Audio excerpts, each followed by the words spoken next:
Neymar, hoje, ele pequenou o Ancelotti. A crítica deles ao Neymar, na sua grande maioria... Num evento dos mais chatos e cafonas da história do futebol mundial. Com os jogadores que estão na seleção, eles são jogadores sem personalidade, que é o tal de João Pedro. O cara tem 15 gols da Premier League. Ele não vai. Não é muito louco isso? Né? Aí você tem o Pedro. Pedro, monstro. E a gente vai mostrar pra vocês aqui, entre Hendrick, o Igor Thiago, que me diz, e o Pedro arregaça os dois. Ele não vai. Mas aí, o Ancelotti, que virou Ancelotinho brasileiro, lá da Tijuca, lá das Laranjeiras, ele virou do Leblon. Amiguinho dos ex-jogadores de Copa do Mundo, que recebeu um monte de conselho e que foi no Jornal da Globo. Como o Tite foi também, tudo baba-ovo da Globo. Que, por sinal, parabéns a tudo que a Globo fez em relação ao Sport TV, tudo que mostrou tudo de uma maneira profissional. Mas ser baba-ovo não é o meu tipo de visão que eu tenho de futebol. Quando você pega um Danilo, boi cansado, Alexandro, boi cansado, Fabinho, pô, você não convoca o Gerson, mas aí vem a narrativa que o Gerson escolheu mal a sua saída do Flamengo. Mas pera, o Neymar tá jogando bem? O Ibanez joga muito? Cara, a gente vai disputar uma Copa do Mundo com o Ibanez, que ninguém viu. Se passar na 25 de março, não sabe quem é. A gente vai disputar uma Copa do Mundo com o Danilo, que é reserva do Flamengo. A gente vai disputar uma Copa do Mundo com o Paquetá, que ficou um tempão suspenso no Flamengo, não jogou porra nenhuma. E quando ele foi lá em Curitiba, eu achei, e nós achamos, que ele foi ver o Pedro. Mentira, ele foi ver o Paquetá.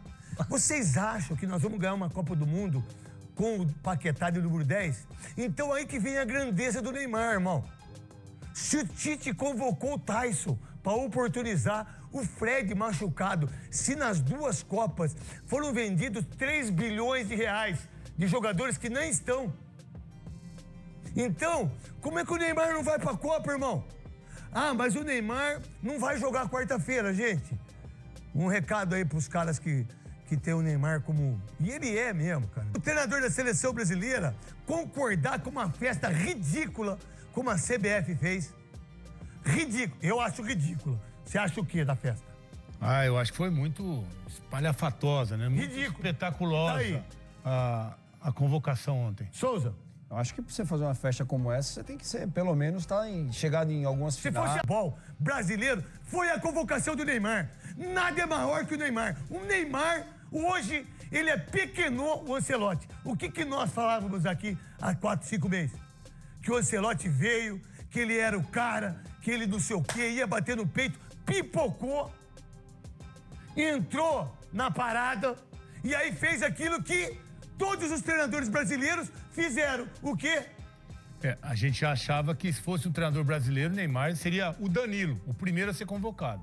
E o Ancelotti veio, no final, foi o que aconteceu na festa. E aí, vamos ver qual vai ser o comportamento quando perder ou quando ganhar.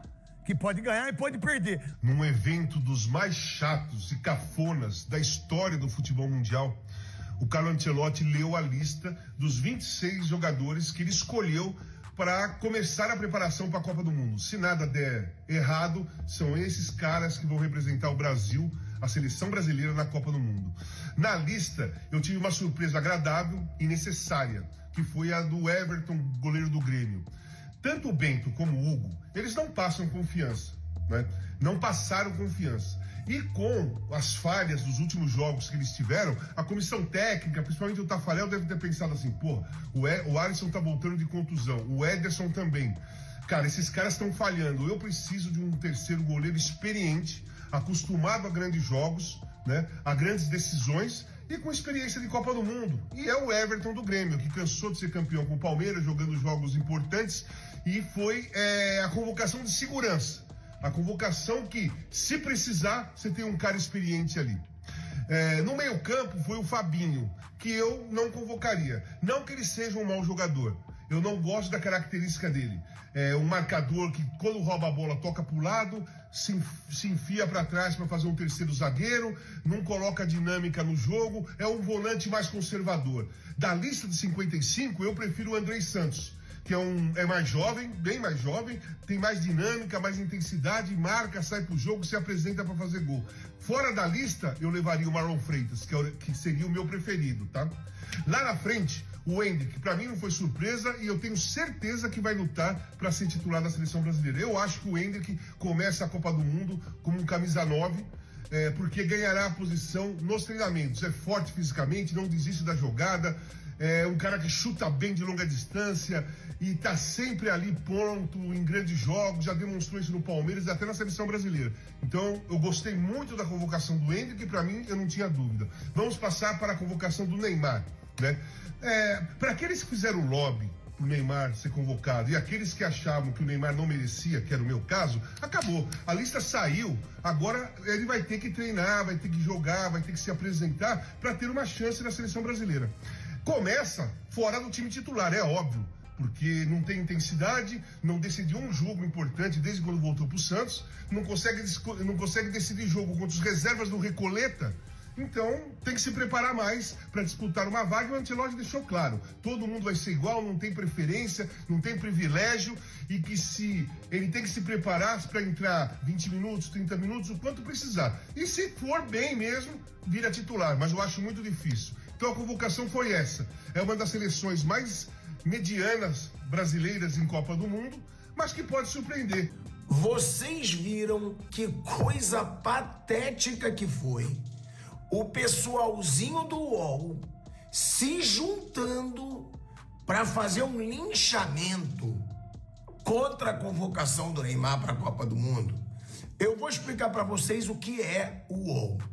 O UOL, ele é um site totalmente politizado em todos os setores, tá, do seu jornalismo. É um site politizado para a esquerda e com muito jornalista covarde que não aceita quem pensa de forma diferente. Aí o líder deles, eu vou até botar um trecho do vídeo do líder deles no programinha do UOL, que não tem audiência nenhuma, provando que a crítica deles ao Neymar, na sua grande maioria, é por causa da forma que ele pensa. Não é pelo futebol, é pela ideologia política do Neymar. Olha como esse pessoalzinho é covarde. Eu vou mostrar o trecho do Juca Kfouri no programinha deles, que ninguém assiste. Eu vou dar a audiência que eles nunca têm. Pronto. Cara, mas é Juca Kfouri, é Casagrande, é Trajano, é Miri Lacombe. É uma turma totalmente politizada que faz de tudo para politizar no futebol. Dentro do UOL, que bom que hoje eles só estão no UOL, que não tem audiência nenhuma, né? Essa panela, ela não saía de alguns canais de televisão. Só que aí acordaram. Com as redes sociais, eles perderam força. Ninguém mais assiste. Aí só sobrou o UOL mesmo, que ninguém assiste. Um site totalmente politizado, onde eles tentam ainda ter alguma voz.